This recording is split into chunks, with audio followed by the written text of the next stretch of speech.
I was surprised, motherfucker. We're streaming. Dude, look at this shit. Look at this shit. Oh, you can't see it behind me. I'm gonna try to fix the camera here. Look behind me. You see that lone Bulbasaur on the wall? Oh yeah. Okay. So I bought these little 8-bit models. You know, you just put them together. They look pretty fucking cool, right? Yeah. That's little Squirtle. And I've been working on them the last couple weeks. And I finally got to the point where all 3 of them were done, and I was like, "Fuck yeah, I'm gonna hang them up on the wall right there. Have the original starters and shit look kind of cool in the backdrop." So I fucking hung them up on the wall, and they have like a little. These aren't Legos. This is Max or something like that. Right. No, Mega. Sorry. And they have these little spots back here where you can like slip a piece in, like a holder. So kind of like, yeah, okay, I see what you're talking about. So I put this up there. I have them on the wall right now. And I put the Bulbasaur up there, and then I went to put the Charmander up there. And when I went to go put the Squirtle in, the fucking the nail came loose on the Charmander, and it spun and dropped. Oh, that sucks. And I threw everything away because I did it like a month ago. That sucks. Yeah. So did it like broke? It broke. So it broke, and I sat here for. I looked at an old picture that I had sent in the Discord, and I looked at it, and I compared it with what I had in pieces, and I was able to put it back together, right? And then I hung it up again with the Squirtle, and there's a door over here, you know, not this door, but behind it, there's another door to another room. So obviously they share a wall. That door got shut, and just the vibration was just enough. It spun them and they dropped. Man. Yeah, that's shitty, man. Yeah, I'm so mad, dude. I'd be pretty bummed out too. Just like I was looking forward to it. So I'd like to start this by saying rest in peace, Squirtle. Rip Squirts. Rip Squirts. Oh yeah, there you go. A little rough one. Yeah. This one's called the Trump Solo. All right. I don't get it. I'm a child. Can't help it. The Trump Solo? That's just called Trump Solo. I don't know. This one's called Casual. Oh. That's a nice little burp. That's a nice one. Ooh, excuse you. Anyways, welcome to LAN Party After You're 30. I'm Julian. Oh, wait. I said the name wrong again, but you guys know where you're at by now. So I am still Kyle. And it's been a minute since we've done this, but welcome back. We've been out and about, both traveling a little bit. How was your? I haven't been traveling at all. Didn't you go to Texas since the last time we recorded? Like a month and a half ago. How long has it been since we recorded? It's been like 3 weeks. 83 years. 83 years. Yes, I have been traveling then. I thought you did. You've been traveling a bit, yeah. Yeah. Between my wife having to work a bunch because of the tax deadlines, and then like I've had to work a bunch, and then we're traveling on the weekends, dude. I've just been so busy. And then we went to WrestleMania last weekend. Well, yeah, was it last weekend? Yeah, last week we went to WrestleMania. And it was cool, man. It was a good time. Yeah, yeah, you were there for a while, right? Actually, I saw. I was at a buddy's house last weekend, and they were watching like a replay or whatever WrestleMania. I was looking for you in the crowd. Oh yeah, so you know the shots they show of the crowd where it's like panning across, and everyone's like, yeah, it's like real close to him. So that's like obviously a camera on like a boom arm. So that was literally right above me. So when you see those people like freaking out and stuff, that was happening right over to me, and then the camera literally stopped, dude, like right here, like right above me. Oh, okay. And so if it would have just went like a couple more feet over, you would have seen me on TV for sure. You would have had your minute of fame. Oh, I've already cemented myself in that. We went to a soccer game last year, and I bought some tickets, and I didn't know if they were good tickets or not, and they ended up being in the corner in like the second row, like right off the field. So I went back home the next day and watched the broadcast, and you can just see me sitting there like this, you know, fucking drinking beer and shit. Just having a good time watching the game. I don't know. Yeah, it's a good time. I'll find that clip one day. I'll post it at the 1 million subscriber special. There you go. Yeah, that's I mean, we'll get there in no time, honestly. Yeah, With how we're gonna take off with that rocket ship behind you. Yeah, it's actually a Lego model. That's dope, dude. I've been trying to look at the more Lego models. Like I have the bonsai tree I put in the living room. I just don't know. Oh yeah, the plant ones are really fun. I built one of those.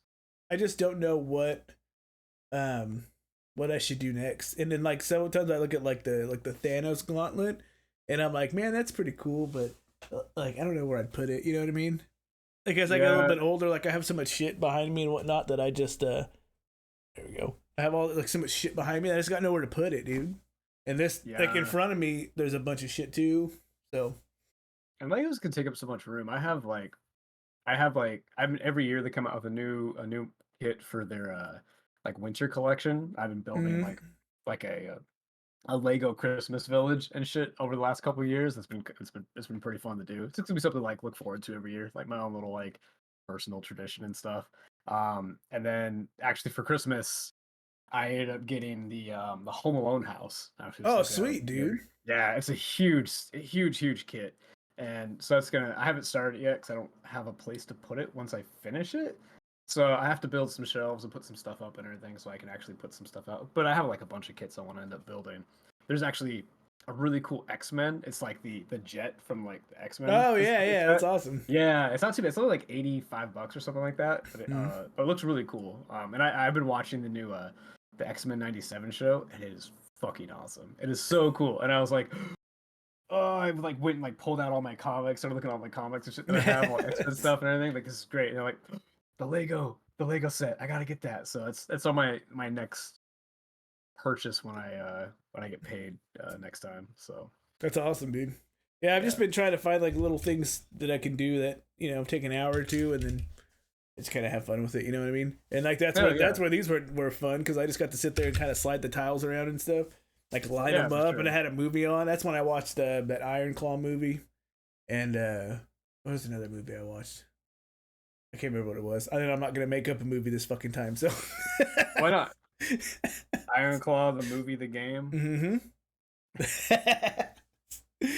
But yeah, I just sit there and put like a movie or a TV show on and just kind of do it, That's what I've been doing, like with Cyberpunk too. It's what's taking me so long to to talk to you about the anime was I just only do it on the treadmill, so I got to get out there and I got to go get on the treadmill to watch it, man. How many episodes into Edgerunners are you? I just finished episode 6. Yeah, episode 6. I think there's only like 10 episodes or something. Yeah, I looked it up after I got done watching it to see how much was left, and I wasn't sure if it was an 8 or 10. And yeah, it's a 10 episode season. Yeah, dude, it is fucking great. It's a good one. Yeah, it's a good one. I'm not gonna say anything or spoil anything for you. It's good, and then it's great. Well, after you finish it, then I can share more of the cool Edgerunner memes. And if you start playing Cyberpunk, I'm going to, bro. Yeah, it'll make more sense. At this point, I'm pretty like I'm pretty much committed to Rebirth. But then once I finish Rebirth, I'm gonna buy Cyberpunk because by then I'll have finished the show, so I'll have a lot more excitement toward it. Right. Then I heard like with the last game update or whatever, they put in some Edgerunner stuff, right? Or is it in the DLC? So there was kind of there's Edgerunner stuff like kind of from the get-go. I believe. I didn't play the game when it first came out, as we'll kind of get into a little bit later and stuff, just because of the mess it was in. But when I did play it, I went through the story, the whole like my first playthrough, and then I watched Edgerunners, and then I found out that there was like some quests and stuff that were like kind of tied into it and everything that take place after Edgerunners, which is kind of cool. So you can find some cool stuff. There's some Easter eggs in there. So the epilogue's in the game essentially. Kind of. I wouldn't say it's really an epilogue as it is. It's definitely way more of an Easter egg type thing. And so it's just like like you could find some things that are kind of like attributed to some of the characters in the You in the show and you stuff. are doing a great job of skirting around every potential spoiler. I'll I'm give you I'm props trying. on that.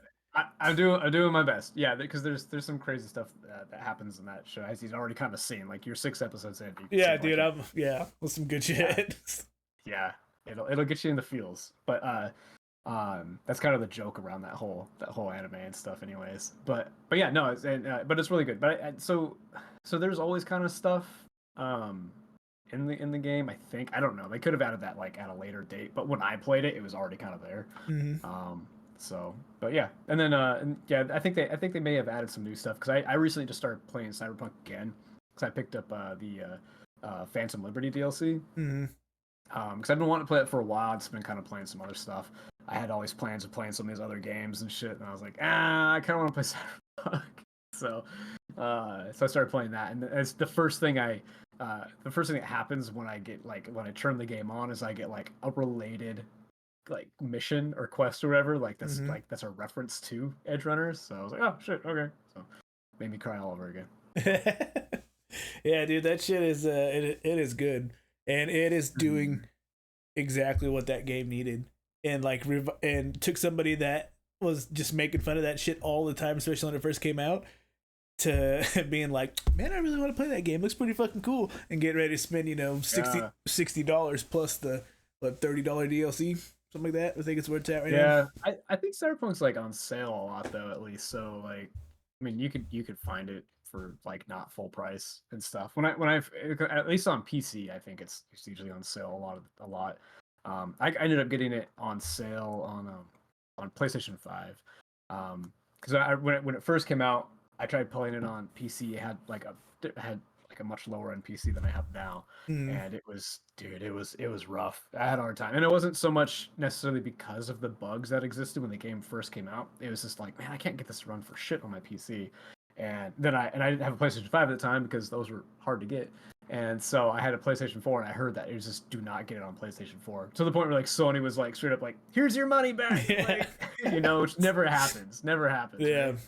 So that speaks to just how bad that launch was. But yeah, no, I think Edge Runners does a good job of if you were on the fence about playing the game when that anime came out and you watched it, you probably be like, all right, I gotta Yeah. give this a shot because the world in like that game is so rich and it really does feel alive.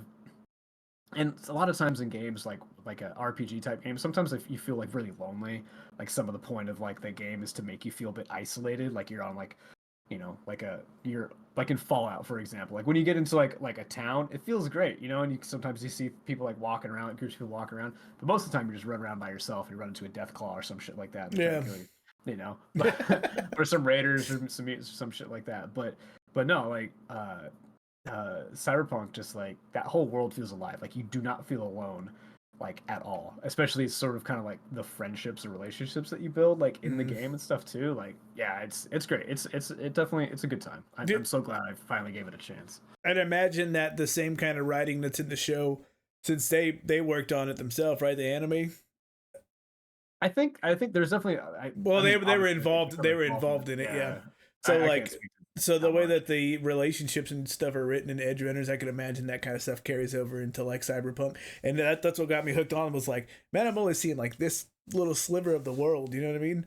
It's not like Mm-hmm. this isn't even the game. This is just this little side story that they wrote, and Yeah. it's fucking great, dude. All with all the robo fucking augmentations and shit everywhere, and all the fucking cyber Oh yeah. psychosis and all that. It's awesome. But Oh yeah. like, I get all that chrome, man. but that's a good way though to segue into what we were going to talk about today, which is like old school game releases versus the new school game releases, which is basically, um, back in the day, you got the game and that was it, good or bad. Mm-hmm. Game ending glitches, anything like that, you're fucked. You get what you get. Yeah. and nowadays it's Yeah. and nowadays it's hey, we're just gonna give you basically an extended demo and then we'll fix it over time. Don't worry about it. Yeah, it's hard too because like when you're a kid, and this is like we were talking a little bit earlier and like stuff, but this is kind of like my big take on it is like when you're a kid and you get a game, it's easy just to be happy with what you get. right? Because like it's a new game, it's cool. Maybe renting it for the weekend at Blockbuster or something like that. Like that's just the game you have. You're playing it and everything. Like that's your weekend. It's set. And as you get older and stuff, like I remember like even like early 20s and shit when like say Skyrim came out. I Mm-hmm. set time. I took time off of work to play Skyrim. I played it for a week straight, pretty much, and shit. The girl I was dating at the time had to come check on me because I started ignoring her text messages and shit. That's how into it was. But like, but that wasn't uncommon. People like, when games came out, they would like, they would take time off of work and stuff like that. I worked with a bunch of people that always take time off work for like a new game that came out or something like that, like a new Final Fantasy or or just Mm-hmm. something. They take time off of work and stuff. That was a big deal. But there was always a risk of that game just not performing well, or like like this day one patch, like it's a huge patch and your internet sucks, or maybe just the game was unplayable, kind of like Mm-hmm. how Cyberpunk was when it came out, and then it's that has so much more of an impact now as an adult versus like when you were a kid and just be like, okay, whatever, it's the game I got, it's cool. But like Mm-hmm. you get a game that just can't fucking play because it needs extra patches and attention. Like, why was this out? So Yeah, like just an incomplete game when we were a kid was a very different experience than now, bro. Now it's like you got yeah, an incomplete game. You give it like 6 months. No Man's Sky is a good example of that, right? That game came out, uh, and it was not what they were saying, and then now it is. Now it's like everyone loves it and stuff like that. yeah. Cyberpunk when it first came out is the same thing, right? I mean, Fortnite's been in beta for fucking forever. Well, like it's different. Those games as a service and stuff like live service games and stuff like Fortnite and like Call of Duty and shit. Where there's always just gonna be bugs and weird glitches and stuff. Yeah. Like I would argue that No Man's Sky was complete when it came out, but it was a bad launch for a different reason, right? Mm. Because it was like they had kind of alluded to these promises of content in the game that just didn't exist, Well, the same and same that's what it was. same thing with Cyberpunk. Cyberpunk straight It's, just wouldn't fucking run, dude. It well, like yeah, I remember they were like fixing like reviews and shit, yeah. and like give certain here's certain review copies and stuff, and it wouldn't run on PlayStation 4 at Yeah, all. Like, it was that was two phase. It was unrunnable, but then if you could get it to run, it was nothing like they fucking advertised with like the density and the real life of the world. You had all those like faces just copy and pasted on different models and stuff for asset saving. oh And yeah, you got the T pose going yeah, down the street everywhere, and like cars would just but explode and fall. Yeah, it was but yeah, no, it but was a then now lot. you look at Super it, buggy. and it's like fantastic, dude. But then you think Yeah, about I'm like sure. on like let's say PlayStation 1, if you got a game that was that broken, that was what you fucking got, bro. Oh yeah, There was no but patch in it. And what I appreciate about that time is all the developers and stuff still gave enough of a shit like to make sure that product was complete when it went out, just to not ruin their image because they can't turn it around, dude. yeah. And so like you got a game and that motherfucker was polished. Like, yeah, there may be some like little game breaking glitch here and there, but you have to do some specific shit to get it to happen. Mm-hmm. It was, and I mean, look at OG Final Fantasy 7, just the amount of shit that was in that. You know what I mean? Yeah. All this, what, 80 hours of gameplay, I think. So, I mean, I've passed that with Rebirth now, but it's like 80 hours of gameplay and like a thorough story with all the cutscenes, and there was no bugs really. I mean, I'm sure there's something in there, but like for the most part, it was a stable experience versus like look at Rebirth or not Rebirth remake when it came out. How many people for like a couple of months people were bitching about the door textures and like the combat being sluggish or like game breaking glitches, and then they had to go back and patch it a couple times before it Oh came out. yeah. And It's stable. I would say that like maybe that issue is less about like developers not like giving as much of a shit and more that like these bigger games, these bigger title games have so much more demand for like hitting a time, a release date and everything. Because you always hear about games like the release dates getting pushed back and pushed back and pushed back, but you can only push back a game so many times before like the faith kind of runs out of Mm-hmm. that game. Like you're like, maybe I'll get. This seems like it's gonna have a lot of problems. I'll wait for the reviews instead of like pre-ordering it. Like Mm-hmm. everybody wants to pre-order and stuff, But like, but there's definitely like that's definitely not the rule, right? Because like you look at like Breath of the Wild, they Nintendo literally built like a debugging tool that like scoured the game looking for bugs. Breath of the Wild, I didn't run into any like real like noticeable bugs and stuff like that. Yeah, me Sure, either. Yeah, it's like sure on the Switch, like there was, there was some kind of some like a little bit of pop in here and there and stuff like that, and there was some weird kind of textures with some of the grass tufts and stuff like that, some weird kind of graphical things and shit. But as far as like straight bugs go in that game, with the like the way like the AI worked, like the battle, the enemy AI and shit, and the weird things you could do in the game with like, the different like the slates with all different powers and stuff like Mm-hmm. that, like it ran super well.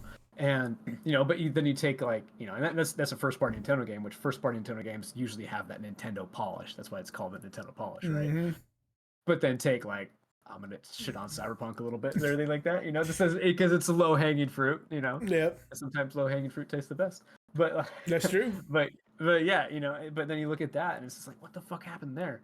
Like I so yeah, so it's I think there's definitely a lot of moving parts that kind of dictate how well a game is performing once it comes out, like on a technical level and shit. Mm-hmm. And then you got like all the politics of reviews and stuff like that, and release dates and shit like that. And so I think I don't know, it's definitely a lot more of a complicated time, but it makes me a lot more weary about like what games I'm going to be trying to play when they come out. Like Mm-hmm. anymore, it's just like I'll just wait for review and then when it goes on sale. That's for most games anymore. I don't pick up new games that often anymore. Yeah. I'm starting to shy away from that. Every time I beat something, unless I really, really want it, then I'll wait a little bit. Yeah. I'll go back and beat some on my backlog. I got too many games now, too. Yeah. Yeah, I got too many. But like, what's weird is nowadays is the game short like on content, or does it seem like a complete game because like they have paywall content, or Yeah, that's a whole or other thing. or is it they just rushed it out and they're just trying to get their money out of it so they can improve it. You know what I mean? Because like think about like was it Street Fighter 5 when that came out? I bought it when it came out, and you only had like access to like 8 fighters, I think.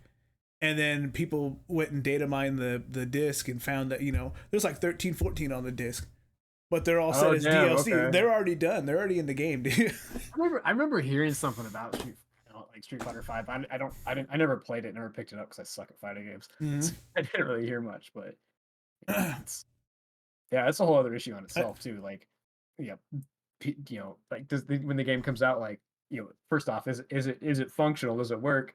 Is it complete, or is there like shit hidden on the game that they're just gonna like wait a while to then make you pay extra for when it's like already in the game? That's some scummy shit there. It's some EA level stuff. I mean, aside from the goofy shit like in like Fortnite, buying the Goku skin and all that, like I don't buy DLC unless I feel like it's I get my money's worth out of it. Like, and that's mainly Yeah. in single player games, bro. I won't buy it in multiplayer games Oh, really. Like Final Fantasy 16, I'm waiting for the DLC for it to drop on Thursday. I think I'm gonna take a break from Rebirth and play that. there you go. Like that's a good game, but it adds like 4, 5, 6 hours of story content. The same thing with the one that came out a couple of weeks ago, where the inevitable DLC for fucking Rebirth. I'm imagining. Like, Yeah. but yeah, I like the best kind of DLC to me is single player DLC because they add a good chunk of shit. You feel like you get your money's worth. Yeah, man. I mean, to go back on like Kakarot and stuff, like I loved the foundation that they made with like the base game so much that I bought every single DLC and I Mm-hmm. completed every single DLC, like straight like everything you can do in the game, I did it. And that was just because like I loved playing the game so much and stuff, and like and it speaks to it too. Like the game, I don't know, games. I think when single player games are definitely the best ones for DLC because when it comes to multiplayer games, like you have that you have that issue where eventually at some point you're not going to have access to play that game anymore Mm-hmm. for a single player game. Like you can spend all this money on DLC and then eventually the servers are going to shut down. And then it's like, well, can I even play this game more now? Like it happens all the time and stuff with like games that, like older online games or even newer online games that like pop up and they don't have the player base. And so then they got to shut down. And then the few people that are enjoying the game are like, well, fuck, what do I do now? Yeah. Guess I'll play Fortnite. Hey, there's people still playing Warhawk, man. They have That's like awesome. they have That's like so private cool. servers. Yeah, see that's cool when like developers like allow you to do that shit. Like that's awesome. I Mm-hmm. remember when it's a there was a Warhammer like MMO called like Age of Reckoning, I think is what it was called, and it was awesome. It was such a good like they had such a cool take on like PvP and stuff like that. It was like realm versus realm. It was like Guild Wars type shit, and it was awesome. But the game didn't last a super long time, and they shut it down. and I don't remember how it like came about, but like fans of the game were able to take control of it and create like custom like private servers for it and shit. And so you can still play the game for free now because they can't make any money off it, but they keep coming out with DLC for like it updates to the Yeah, to the core game and shit. And you can still play for free because there's like fan servers that are out there that allow you to actually play. Like that's awesome. I love when stuff gets like turned over to the fans. Like here you go, do what you want with it. mm-hmm. You know, like Yep, we yep, gotta yep. do other shit. You take care of it, and that's awesome. Yeah, that is awesome, dude. Mm-hmm. I love firing up an old school game sometimes. Like that's why I like collecting the physical media so much. You know, if I wanted to play Haunting Ground, it's fucking sitting over there, right? I just pop the disc in. If I could round up a PS2 or a backwards compatible PS3, I just pop the disc in and I could just play it the whole game right there. And then, you know, versus now you're having to download everything. Like, what if I didn't have internet and I wanted to play it? You know? Well, it's yeah, too. Like that's a risk too because like the disc that you have like has a version of the game. Mm-hmm. Is it really like the 1.0 version or is it like 0.9 or something Oh yeah, like that? yeah. You know, which one is it? Because you get that day one DLC in a lot of cases, it makes the game playable, which is like that's such a shitty practice because yeah, I mean I want to be able to put a disc into the like here's all my old ass PlayStation 4 games and my Switch games and shit. But even a lot of those have like day one patches and stuff like mm-hmm. that, and so it's just like, is it gonna work the right way? Like, I don't know if they ever actually did it or not, but I heard that in Kingdom Hearts 3 before that came out, they took the ending wasn't on the disc to prevent the piracy. I would not like doubt that. And then they did a day one patch, and then you could access the or get the ending. You know what I mean? Which I remember that being a big ass patch. It was like freaking 30-40 gigs, dude. Yeah, for arguably the worst game in the franchise. Yeah, that one's like just watching Disney attractions. It's just hit triangle. This hit triangle over and over and over again, and then here comes the Disney ship, and here comes the teacups, and it's just like, am I even playing this game anymore? Like, why is this cutscene have audio and this other cutscene has text? Like, what the hell is going on with this game? Yeah, that's I can get into that. I'm not going to because Kingdom Hearts. But... Birth by Sleep's the best one. Yeah, that's solid. Yeah, that is the best one in the series. I played I played the Chain of Memories on the Game Boy Advance. Mm-hmm. Like yeah, and that was like a weird the take, card game. I was like, yeah, they're like I rebuilt the decks and stuff like that. I always wanted to play the like I think isn't there like there's an updated version of that, right? Like a 3D version of it, isn't there? Or maybe I'm the re-chain of memories. They remade all those. They remade all those mobile ones. Yeah. It's on the collection, the Kingdom Hearts collection. Somewhere. Yeah, somewhere. I think I bought that game or those collections like so many times already. Mm-hmm. Yeah, I haven't even opened the second part of the collection. I just have it in the drawer over here. So I own at this point I own every Kingdom Hearts up to 3 from buying those. But sorry, I got a work message. Oh no, you're good, brother. I like going back and replaying them and stuff like that. I still think Birth by Sleep's the best one, bro. I mean, Kingdom Hearts 2 is like great. It's got some cool action moments and shit like that, but like overall story and all that shit, Birth by Sleep's the best one. And that's because they didn't really lean hard into the Disney shit. It was more dark and about the Xehanort and all that shit, man. Like it got way more into the more Final Fantasy part of the Kingdom Hearts world and less about the Disney shit. And then they just go back and revert back. Yeah, I mean I want to go back and play those games because like I know I played those games kind of out of not I wouldn't say like out of order, but I like there was such a long like gap between me playing those games. Mm-hmm. And I definitely didn't play every single game in the franchise because there's kind of a lot. And stuff. Yeah, there is. I'll at least like to go back and play like 1 and 2, and maybe finish 3 at some point. But maybe play like Birth by Sleep would be cool, and maybe I want to try the the HD or up whatever the newer version of Chain of Memories and stuff like that because I played that. But I played those games have the weirdest titles, man. Yeah, dude. Yeah. Like the DS ones are like fucking weird. I know that the formula would have got burnt out if they would have stuck with the same formula from 1 all the way to 3. But sometimes those fucking different like genres were kind of throwing me off, like the Chain of Memories. It was like almost like playing Kingdom Hearts 1, but then you had those cards and you're having to fucking cast them and all this shit. You know what I mean? To think about it a little bit of a different way. And then 2 went back to the action RPG style that the first one was. And then I forgot what it came out. That I think was Birth by Sleep, but that felt more like Crisis Core in terms of the combat stuff. And then you go into whatever the freaking Game Boy one, and then I think there was another trading card one, and then you have 3, and then you have that one that just came out, the rhythm game. Oh yeah, is that tied into it, or is it just like a rhythm game? I think it's like an actual story.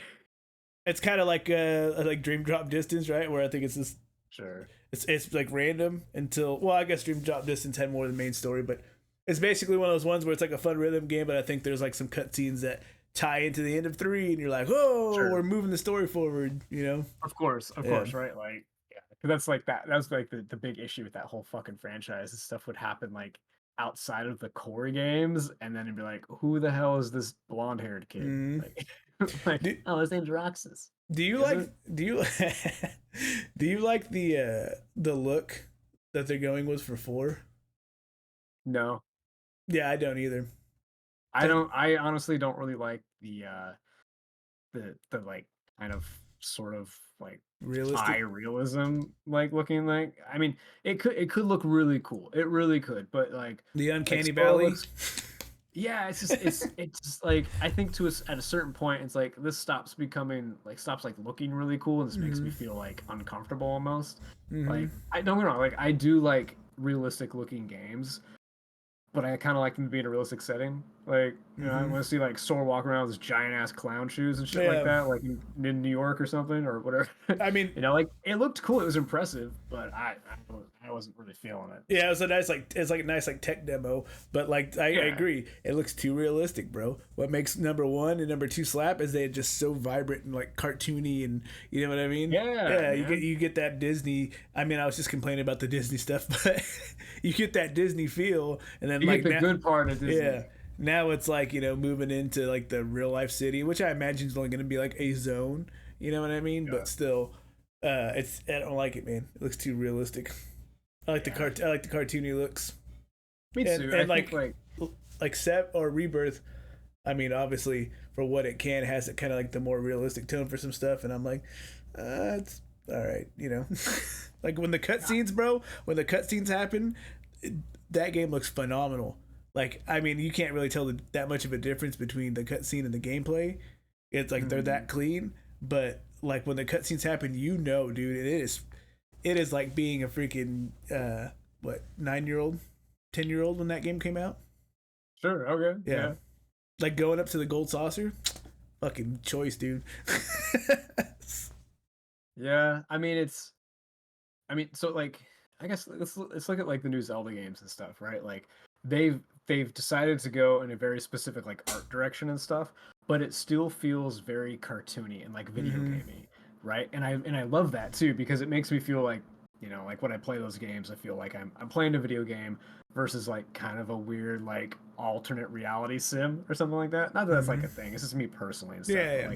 But I appreciate that so much more, trying to trying to capture a certain vibe of the game and stuff. And I do appreciate like, hyper realistic graphics and stuff. Like, I find it very impressive.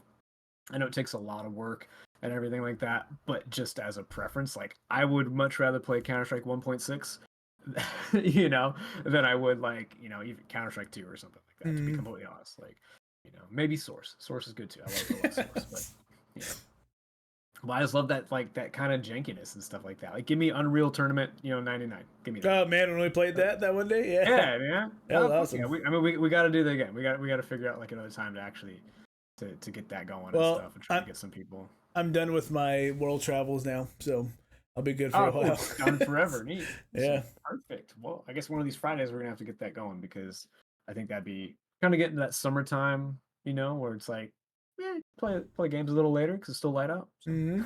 Yeah, yeah. So, yeah. Man, we went way the hell off a subject. That's all What are we right though. talking about? We were talking about the old school broken games versus old school game releases. That's what we originally talked about. But That's it's right. I feel like this is more of a catch up episode, which is all right. Yeah, it's been a couple weeks. I like bullshitting. But yeah, back to the Kingdom Hearts stuff for a second though. I hope it looks like like 1 and 2, you know, that kind of look, because 3 started that trend of like it still had its moments, but it started that trend of like the realism stuff, and I'm like, the goddamn Toy Story world looked realer than I wanted it to. You know what I mean? Sure, yeah, I love that level. I mean, I would be fine if that was kind of where they like that was the cutoff of as far as like kind of like the video gamey look and stuff. If everything else just looked like 3 and everything, I'd be okay with that. You know, I'm gonna be honest. Like the more realistic games get, the less I want to play them. Like I'm just kind of like not as interested. Like the new okay, that new Sandland game's coming out and stuff at the end of this month. I'm so excited for that, and it looks just like an anime, and I'm super excited about that because it looks very cartoony. It looks like a video game, and I'm super stoked. You know, like I mean, I play a lot of Cyberpunk and stuff like that. That's kind of got got some realistic, you know, graphics and stuff to it, you know, for the most part. But even then, like it's still ridiculous, you know. So I saw that they're making an Invincible game, dude. I'm fucking stoked on that. Okay, I didn't hear about that. That's cool. Yeah, what is it? Image Comics or whatever, the publisher for Invincible. Yeah, they're doing a game in house. They got a bunch of people from a bunch of different studios and stuff. Brought them together. So it's gonna be like an action game, or yeah, probably open world, like fly around and shit. Have you watched that show? No, I never watched it. No, I heard it's good. I just yeah, there's so many shows to watch. I know.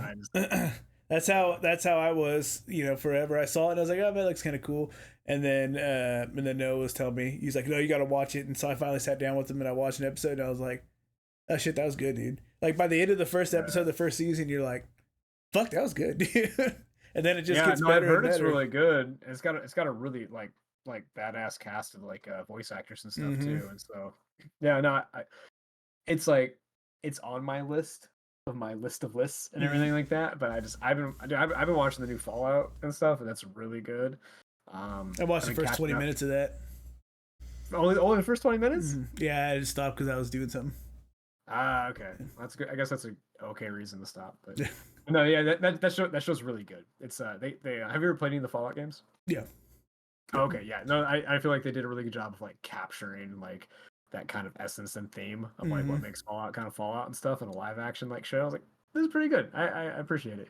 But I also like I set up like a Jellyfin server, so I just been like ripping my old Blu-rays, you know, onto my server and stuff like that, and just kind of rewatching old shit. Yeah, I don't know, something about watching it like on my own network versus streaming it makes me feel a lot better. Like, I've seen the show a dozen times, but I'd much rather watch it again than stream something. So you don't got to pay $8.99 for it, right? Nah, only like $10 a month for. Yeah, it's fine.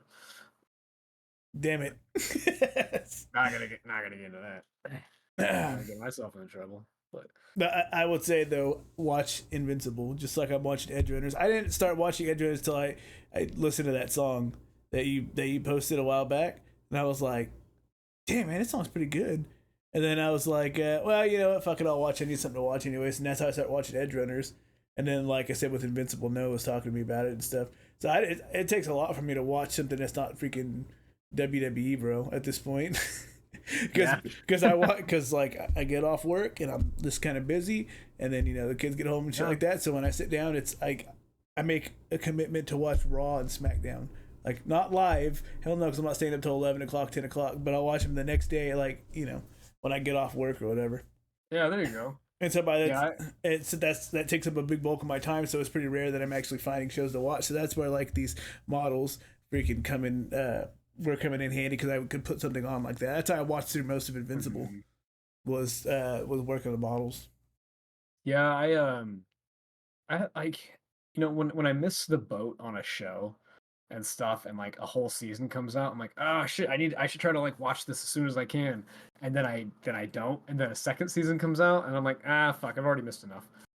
And then I usually I don't try. Yeah. But like I know I'm missing a lot of really good shows and stuff like that. But like I really do enjoy. It's funny because like when I first got Netflix and like entire seasons came out like at once, I was really excited about that. I was like, this is awesome. I'm just gonna watch everything in one sitting. This is great. I can just binge this over the weekend. Like I did it. But now I actually kind of appreciate like weekly releases of episodes. Like Disney started doing that with like Mandalorian when it came out. And at first I was like, I have to wait a whole fucking week. But then I actually was like, ooh, I could just I got 50 minutes in the morning. I'll just watch an episode really quick, or something before I go to work or some shit. And, I kind of like that those weekly releases and stuff now. I was watching this YouTube channel that I watch for like film stuff, and he had mentioned he was just mentioning stuff like that about binge watching a whole season of shit versus the one episode a week. And he said basically, the one episode a week's nice because you start seeing it everywhere, and like everybody's at the same place. You know what I mean? So we're all there's that. You're riding the train together, not like, hey man, I just finished Fallout. Let me know when you're done. Yeah. Well, that it's so funny too because like people who like cover these episodes and shit, like the episode will be out for me for like 10 minutes, and all of a sudden there's an article that talks about like the entire episode and spoilers and shit like that. And so it's gotten to the point where like when new shit comes out, I try not to even like be mindful of it because I don't want to like maybe I'm not gonna be able to watch it right then or something like that. Maybe I gotta wait a week. Maybe I gotta wait some time. Maybe I gotta wait for the whole season to come out because I just have other shit going on or some shit like that.